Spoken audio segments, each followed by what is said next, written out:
नमस्कार, स्वागत है आपका आज के कार्यक्रम में। आज हम चर्चा करने जा रहे हैं एक ऐसी यात्रा की जो कही जा रही है कि न्याय यात्रा है। दरअसल 2024 के आम चुनाव शुरू होने में कुछ ही महीने बचे हैं और कांग्रेस पार्टी के पूर्व अध्यक्ष राहुल गांधी मणिपुर से मुंबई की 6,700 किलोमीटर से ज्यादा की यात्रा शुरू कर चुके हैं, जिसे इन्होंने न्याय यात्रा का नाम दिया है। यह यात्रा 66 दिनों में 66 दिनों में 15 राज्यों की 100 लोकसभा संसदीय सीटों के क्षेत्रों को और 337 विधानसभा क्षेत्रों से गुजरेगी। इससे पहले राहुल गांधी ने सितंबर 2022 में एक यात्रा शुरू की थी जो जनवरी 2023 तक कन्याकुमारी से कश्मीर तक पहुंची थी। हालांकि उसका परिणाम बहुत सकारात्मक नहीं रहा और जो पिछले विधानसभा चुनाव रहे उसमें इसकी जिन जिन क्षेत्रों से यात्रा गुजरी उन क्षेत्रों में कांग्रेस का लगभग सफाया हो गया। तो ऐसे में राहुल गांधी ने अगली ये न्याय यात्रा जो शुरू की है, इसका क्या परिणाम रहेगा, इस बारे में हमारे साथ चर्चा करने के लिए मौजूद है संवाद न्यूज इंटरनेशनल के संकेत चतुर्वेदी। नमस्कार। संकेत, स्वागत है आपका इस कार्यक्रम में। और बताएं कि क्या आपको लगता है कि राहुल गांधी की इस बार की यात्रा का क्या परिणाम निकलेगा और क्या आपको लगता है कि ये कुछ सफल होगी इनकी यात्रा? निकलेगा, मैं आपको अभी बता देता हूँ। परिणाम ये यात्रा का जो निकलेगा, ये लोकसभा चुनावों के मद्देनजर ये यात्रा निकाली गई है और परिणाम निश्चित तौर पर मुझे तो ऐसा लगता है कि राम मंदिर का मुद्दा किसी भी यात्रा के मुद्दे से ऊपर है, कहीं ज्यादा महत्वपूर्ण है और वो ही जो इस बार के लोकसभा चुनाव हैं उसको डिसाइड करेगा। डिफाइनिंग फैक्टर सिर्फ और सिर्फ राम मंदिर ही होगा और अन्यथा कुछ और चीज नहीं आएगी। और संभावना ऐसी नहीं है कि नरेंद्र मोदी प्रधानमंत्री बनेंगे, मैं कह रहा हूं निश्चित है नरेंद्र मोदी ही प्रधानमंत्री बनेंगे। तो writing is clearly on the wall, clearly the writing is on the wall. नहीं तो राहुल गांधी की जो यात्रा है उसका क्या नतीजा रहेगा, उनको मतलब कांग्रेस को कितना फायदा पहुंचेगा इससे? देखिए, मेरे को तो ये लगता है कि ये यात्रा जैसे शुरू होने वाली है, कूद के पांव पहली पालने में दिख गए हैं। मिलिंद देवना ने कांग्रेस छोड़ दी है और मिलिंद देवड़ा ने ये साथ में कहा है 55 साल पुराना हमारा और कांग्रेस का रिश्ता समाप्त हो रहा है। और ये मतलब ऐसा नहीं कि भारत जोड़ो न्याय यात्रा है तो मैं पहले जोड़ो शब्द पे आता हूं। मैं बताता हूं, कांग्रेस अपना घर ही नहीं जोड़ पा रही। पिछले 4 साल में 12 नेता हैं बड़े जिन्होंने कांग्रेस को छोड़ा है। उनके नाम कुछ इस प्रकार से हैं। ज्योतिरादित्य सिंधिया, कपिल सिब्बल, गुलाम नबी आजाद, हार्दिक पटेल, सुनील जाखड़, अश्विनी कुमार, आरपीएन सिंह, अल्पेश ठाकुर, कैप्टन अमरिंदर सिंह, जतिन प्रसाद, अनिल एंटनी। अब हम यात्रा के भारत जोड़ो न्याय यात्रा के दूसरे पहलू पे आते हैं।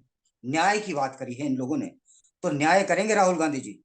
लेकिन एक प्रश्न है यहाँ पर मेरा, न्याय अगर करेंगे तो पालघर में जब अभी साधुओं की अभी हुई अभी थी। मुझे अभी जो आपने ये बात बताई कि इतने लोगों ने छोड़ा है, तो इसमें मुझे वो एनडीटीवी की एक हेडलाइन याद आ रही है। कल ही लिखा था उन्होंने कि Rahul Gandhi yatra delayed by fog and eclipse by Deora's resignation. या कल असल ये इनकी यात्रा भी बहुत अजीब है कि इन्होंने कल शुरू करना था, जब 14 तारीख को जब शुरू करना था तो सुबह में ये दिल्ली में थे और सुबह इंडिगो की स्पेशल फ्लाइट से ये वहां पहुंचे इम्फाल। और उसके बाद तो उसमें वो फॉग के कारण इंडिगो की फ्लाइट उड़ नहीं पा रही थी, तो उसके कारण वो डिलेड बाय फॉग हो गया था इनका। तो इनको यात्रा के लिए पहले से वहां पहुंच कर नहीं थे, मतलब इतना उस जगह को ये अछूत मानते हैं कि वहां पहुंचने के लिए मतलब यात्रा शुरू करने के लिए भी एक दिन पहले से या 2 दिन पहले से पहुंच के नहीं रहते थे। जी जी, बिल्कुल सही बात है। ये दरअसल मैं आपको बताऊं, पहले यात्रा के बारे में ही बता देता हूं। ये यात्रा चूंकि लोकसभा चुनावों के मद्देनजर ही रखी गई है तो उसका इंपॉर्टेंस ज्यादा है। मैं आपको बता रहा हूँ, ये 355 लोकसभा सीटें हैं। पूरा करने में 67 डेज लगेंगे और 6,713 किलोमीटर की यात्रा है। पहले इसमें 14 राज्य थे, अब 15 हैं। नया राज्य अरुणाचल प्रदेश एंड में इन्होंने जोड़ा है। और इसके अनुसार अगर जैसे मैंने थोड़ा स्टार्ट करके देखा तो पता लगा लगभग 90 किलोमीटर ये डेली चलेंगे। 90 किलोमीटर अगर डेली चल रहे हैं साहब, तो कितने लोगों से बात करने का इन्हें मौका मिलेगा। ये भारत जोड़ो यात्रा नहीं है, ये तो भारत पर्यटन यात्रा है। अब जौन जौन से प्रदेश में जा रहे हैं, देखिए कौन कौन से में जाएंगे। और इनके मणिपुर। लग्जरी बसों का काफिला भी है इसके साथ, और बहुत सुंदर जो इंतजाम जो होते हैं इनके यात्रा के, जैसे पिछली यात्रा में दिखा था, बहुत एकदम लग्जरी इंतजाम होता है नेताओं के रहने के लिए, खाने के लिए और देखने के लिए। मतलब कोई पद यात्रा जैसी कुछ नहीं है कोई चीज। सबसे पुरानी पदयात्रा तो को कौन सी याद है? कौन मुझे नेता थे जो चंद्रशेखर सबसे जी की पहले? यात्रा याद है, जो चंद्रशेखर जी, मैंने उनको देखा था। वो चंद्रशेखर जी ने जी। खुद ही नहीं जो। मतलब हर जगह पैदल यात्रा की थी। मुझे मतलब मैंने अपने लाइफ में वो देखा है और मैं उसमें पढ़ता था। तो चंद्रशेखर जी जो हमारे प्रधानमंत्री भी रहे कुछ दिनों के लिए, और उन्होंने एक यात्रा की थी पदयात्रा। तो वो मुझे जी। सही मायनों में पूरी पदयात्रा दिखी। उसके बाद तो मुझे कोई कोई भी पदयात्रा, किसी भी नेता की पदयात्रा पदयात्रा जैसी नहीं दिखी। मतलब वो रथ यात्रा या जो इन लोगों ने चुनावी बसेस यात्रा या जो भी कहें इनको, वो यात्रा जरूर रही, लेकिन पदयात्रा जैसी बस केवल एक वही दिखी मुझे। जब 90 किलोमीटर रोज चल रहे हैं, तो वो थोड़ी देर दिखाने के लिए, मीडिया वालों को दिखाने के लिए कि भैया देखो हम पैदल चल रहे हैं, बाकी पीछे ट्रॉलर खड़ा हुआ है और उसमें सारे सुख सुविधाएं के इंतजाम है। वो क्या कहते हैं उसको, कूपन, वो जो इनका होता है पर्सनल, तो हम्म, उसमें सब कुछ है इनके लिए। बाकी अपने मौज बहार में चल रहे हैं। क्या है जी, 90 किलोमीटर जो आदमी डेली चल रहा है, वो कितने लोगों से बात करेगा साहब? उस पर टाइम होगा बात करने का? नहीं। यहाँ का बेसिक उद्देश्य ही कुछ और है कि बस somehow come to the attention of media कि आज यात्रा यहां तक पहुंची, आज यात्रा यहां तक पहुंची। अब चैनल्स की भी मजबूरी है, 24 घंटे क्या दिखा, कुछ नहीं भैया, आज राहुल गांधी यहाँ पहुंच गए, आज राहुल गांधी ने दंड बैठक मार दी, आज राहुल गांधी ने वेट लिफ्टिंग करी, उसके बाद आज राहुल गांधी ने डांस करा। फिर वो अभी जहां से शुरू हुई है वहां तक का भाला यूं करके उठा रहे हैं, वो भी देखिएगा सर, वो देखिएगा जरूर, वो यूं करके उसका भाला उठा रहे हैं। तो उसके बाद लोग बाग उन्हें बहुत प्यार कर रहे हैं, और राहुल गांधी का जोरदार स्वागत हुआ, बड़ी भीड़ आई, फलाना ढिमकाना। अरे यार, भीड़ मैं बता रहा हूँ, मेरे घर के नीचे आज कुछ शो सा हो रहा था, जो नट वगैरह करते हैं, बड़े सारे भीड़, मेरे अपने बच्चे भी खड़े होकर देख रहे थे। तो ठीक है साहब, शो है ये, तो शो चलते ही रहते हैं। लेकिन हम चुनावों की अगर बात करें साहब, तो ये मणिपुर से मुंबई तक जा रही है यात्रा। मणिपुर, जिसमें 2 सीटें हैं। पहले तो राज्यों के नाम ही बता देता हूँ: मणिपुर, नागालैंड, असम, मेघालय, पश्चिम बंगाल, बिहार, झारखंड, उड़ीसा, छत्तीसगढ़, उत्तर प्रदेश, मध्य प्रदेश, राजस्थान, गुजरात, महाराष्ट्र। ये वो जगह हैं जहां से ये यात्रा निकलेगी।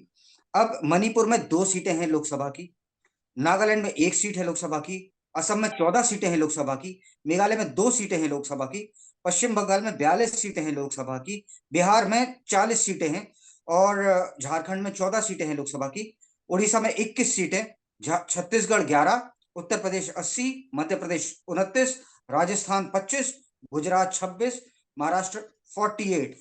अब यहाँ पे जो प्रश्न है, जो बहुत महत्वपूर्ण है, वो सुनिए।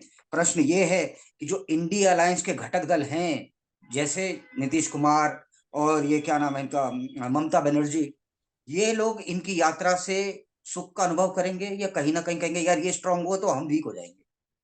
ये इंडिया अलायंस गड़बड़ में आ जाएगा साहब। ये इंडिया अलायंस के लिए मेरे को लग रहा है ये सर में दर्द ज्यादा है। वो उनमें they are not going to entertain this, वो उसको कि बड़े खुश होकर के नीतीश देख रहे कुमार हैं तो शायद कि यार ये पहले ही तो बाहर strong हो हो रहे हैं इंडिया से। नीतीश कुमार तो रहा है। शायद अभी पूरी तरह से घोषणा नहीं हुई, लेकिन लगभग बाहर हो जाएंगे। अखिलेश जी के साथ भी अभी अच्छा इनका अच्छा। बहुत वायदा नहीं, मतलब सीटों का बंटवारा अभी हुआ नहीं है, तो इसलिए बहुत तय नहीं है कि गठबंधन होगा। इंडिया अलायंस ही अभी खतरे में है। सर मैं आपको बता रहा हूँ, जैसा मैंने पहले भी कहा, अब भी कह रहा हूँ, राम मंदिर का मुद्दा इनकी किसी भी यात्रा के कहीं बड़ा है, कहीं नहीं, विराट अभी है। 22 500 तक साल तो, बाद वो मौका मिल रहा 22 है। क्या, 22-23 बड़ा तक क्यों? तो जो दो 22 जनवरी और 23 जनवरी तक तो बिल्कुल ही इनका यात्रा की कोई चर्चा नहीं रहेगी। मीडिया में कोई मतलब ध्यान नहीं देगा इनकी यात्रा कहाँ पहुंची और कहाँ नहीं। अगर दे भी दिया तो एक सिंगल कॉलम खबर के तौर पर कहीं अखबार में आ जाएगी, या अब वो उसमें भी शोर मचाएंगे कि हमारी यात्रा को कवरेज नहीं दिया जा रहा है, हमारी यात्रा को कवरेज नहीं दे रही है सर, मीडिया को गोदी मीडिया कह रहे हैं। और कुछ जो इनके कीर्तनीय जो यूट्यूबर नहीं हैं, नहीं। तो इनके पीछे पीछे घूमेंगे। अब आपने बोला तो मेरे को याद आ गया, जिस दिन वीपी सिंह जी की डेथ हुई थी, पूर्व प्रधानमंत्री वीपी सिंह की, उस दिन ही मुंबई अटैक हुआ था। तो वीपी सिंह की डेथ का सिर्फ एक छोटा सा कॉलम आया था। तो मेरे को याद है, एक मेरे साथी थे, उन्होंने कहा था कि यार वो जो उनकी डेथ हुई ना, वो सारा वो मुंबई अटैक खा गई। उनकी डेथ पर कोई कवरेज ही नहीं मिली। अब यार मीडिया की इसमें क्या गलती है भाई? राम मंदिर ज्यादा इंपॉर्टेंट इशू है, मीडिया वही दिखाएगा जो इंपॉर्टेंट है, वो नहीं नहीं, तुम्हारे मन से दिखाएगा। आप भी मीडिया में गए हाँ हुए हैं, आपको यही दिखता ही होगा अक्सर कि कोई भी बड़ी घटना हुई। अब जैसे एक बार 26 जनवरी थी, उसी दिन वो आ गया, भूकंप आ गया, तो भूकंप की खबर बड़ी हो गई। अब 26 जनवरी के परेड वगैरह उतना हमारे लिए इम्पोर्टेंट नहीं रह गया, क्योंकि त्रासदी या कोई भी घटना जो होती है वो बड़ी घटना होती है। और इस तरह से पहले से तय इवेंट है, राम मंदिर जैसा मुद्दा, जो राम मंदिर पूरा देश राममय हो गया है अभी, और उस मुद्दे के आगे आप सोचें कि किसी यात्रा को कोई कवरेज, राजनीतिक यात्रा को कोई कवरेज मिले, तो वो तो सोचना भी मूर्खता है। अब न्याय यात्रा पे मैं आपको कुछ बताना चाहता हूँ साहब। जी बताएं। न्याय यात्रा के बारे में, जी हाँ, न्याय न्याय यात्रा की, क्योंकि भारत जोड़ो न्याय यात्रा है तो न्याय की बात तो करनी चाहिए ना। तो पालघर में हत्या हुई, ये सब खामोश रहे, उन्हें न्याय की जरूरत नहीं थी साधुओं को। उसके बाद में जो साधु थे गौ हत्या को लेकर के विरोध में इंदिरा गांधी के समक्ष जा रहे थे, तब हत्या हुई थी, तब सारे कांग्रेसी खामोश थे। 84 में सिखों का नरसंहार हुआ, नृशंस नरसंहार हुआ, उस वक्त ये सब खामोश थे। तब न्याय कहाँ गया था? न्याय के लिए किसी कांग्रेसी ने आवाज उठाई कि ये गलत हो रहा है? उसके बाद में कन्हैया लाल का सर तन से जुदा होता है राजस्थान में, तब सब खुश थे, चुप थे, चुप थे, खामोश थे। अब मणिपुर में जो दंगे हो रहे थे, तो मणिपुर भी बेसिकली जो मैतई मैतई और जो दूसरे समाज है, कुकी मैतई और कुकी। कुकी, मैतई और कुकी समाज है वहां पर, कि ये व्यक्ति मतलब जमीन खरीद सकता है जो इस धर्म का है, जो इस धर्म का है वो नहीं खरीद सकता। तो विवाद तो शुरू करने वाले जवाहरलाल नेहरू ही थे, और बाद में कांग्रेस कह रही है वहां दंगे क्यों हो रहे हैं? अरे होंगे भैया, बीज तो तुम ही बो गए हो, बाद में वृक्ष हो रहा है। और आप देखो सर, अब क्योंकि बात न्याय की है, पैसा किसका है? जनता का। सरकार का अपना कुछ नहीं होता, जो टैक्स जनता से लेती है वो उनका होता है। तो जब इनकी सरकार थी, अगस्ता वेस्टलैंड हुआ घोटाला, उसके बाद में वर्ड्रा डीएलएफ, उस पे चुप, नेशनल हेरेंड उस पे चुप, जमानत पे है नेशनल हेरेंड में, तो जमानत पे चुप, क्या जमानत पे साहब, बोफोर्स उस पे चुप, मारुति उस पे चुप, जल थल नभ सब जगह यही है। तो मान लीजिए जैसे स्कॉर्पियो पनडुब्बी घोटाला घोटाला हुआ, स्कॉर्पियो पनडुब्बी घोटाले में ये जेल में थे, थल में जीप घोटाले में थे, नभ में ये अगस्ता वेस्टलैंड में थे। और तो और मैं आपको एक एक बहुत बढ़िया से वो बताना चाहता हूं कि कांग्रेस राज में, पढ़ना इसलिए पढ़ा क्योंकि रकम बहुत बड़ी है, अगर आप लिख पाए तो ये लिख दीजिएगा। कांग्रेस राज में 48,20,69 00,50 इतने रुपयों का घोटाला हुआ है। और अभी और तो पता नहीं है और कितने का होगा या कितने का निकलेगा, अभी तक यही निकला ही है कैलकुलेटेड भी बस। नहीं हो पाया। हाँ सही बात है सर। मैं भी खुद ही कंफ्यूज हो गया था, तभी आपकी पहले बात नहीं सुन पाया था। मेरे को लगा यार पता नहीं, मतलब 48,20,69,00,50, और उसके बाद में कह रहा है कि मैं भारत से कैसे न्याय करने वाला हूँ। अबे क्या न्याय करेगा भाई तू? पिछली बार यात्रा पे गए थे तो वो कह रहे थे कि भारत की नापाक मिट्टी पे मेरे पैर ना पड़ जाए। फिर उसके बाद थोड़े केरल में आगे जो इनके थे, उन्होंने एक गाय का बछड़ा था, उसकी गर्दन काट करके उसका मीट पकाया। उसके बाद कहने लगे this is our way of secularism, और सेक्युलरिज्म एंड सेलिब्रेटिंग डेमोक्रेसी। आप बताइए क्या घटिया बन की हरकत है? मतलब अगर और हाँ, कि हम तो उसके लिए कर रहे हैं कि शांति हो, एकता हो। मतलब तुम गाय का बछड़ा मारो, हम कहे फिर हमसे कह रहे हो, मतलब शांति कौन रखे भैया? शांति रखे हिंदू। बस चुप रहो, तुम चुप रहो, तुम कुछ मत बोलोगे, तभी शांति बरकरार रहेगी। अगर तुमने कुछ बोला तो शांति में सैलाब आ जाएगा। अरे विनायक दामोदर पे इन्होंने सवाल उठाए, सावरकर जी पे। सावरकर जी कि तुम बराबरी करोगे? उनको तो पानी भी लिमिट में मिलता था, कोलू के बैल की तरह उनको चलाया जाता था। और तो और यहाँ पे अगर आपको याद हो कि गांधी जी को कि show Gandhi ji as rich, कितना खर्चा करा जाता था। गांधी जी थर्ड क्लास में ट्रेवल करते थे, मगर ये बाद में पता लगा वो अकेला उन्हीं का डिब्बा होता था, और एक डिब्बा और होता था जो उनके चमचे चेले चपाटों का होता था। वो पूरा डिब्बा बुक कर लेते थे और उसको कहते थे कि वो हाँ थर्ड हाँ क्लास की यात्रा कर। हाँ। अंततः एक निष्कर्ष आया है, इस पूरे जितना अब तक ये पड़ा है, कि इस यात्रा में आपको क्या क्या देखने को मिलेगा। इस यात्रा में आपको हिंदू विरोध के स्वर सुनाई देंगे। इस यात्रा में आपको कि देश की डेमोक्रेसी खतरे में है, ये सुनाई देगा। इस यात्रा में आपको कि भारत मेरा देश नहीं है, ये सुनाई देगा।